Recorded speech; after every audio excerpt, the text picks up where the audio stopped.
मेरा सवाल बड़ा स्ट्रेट सिंपल इसलिए है कि आज हर बंदा, हर पाकिस्तानी, शायद पूरी दुनिया में शायद जो लोग हैं वो तमाम हर जगह एक ही सवाल कर रहे हैं, क्या ईरान जंग जीत रहा है या हार रहा है? ये वो सवाल है जो बुनियादी तौर पर किया जा रहा है। और आपको क्या लगता है कि ये 1 माह की जो बात की जा रही है, ये ईरान इसको सर्वाइव कर सकेगा?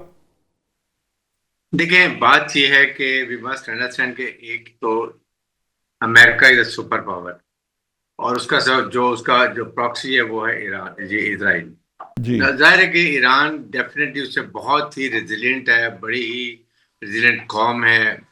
और वो पूरी कौम इकट्ठी हो गई है। They don't accept foreigner to come and interfere in their affairs, ये भी है।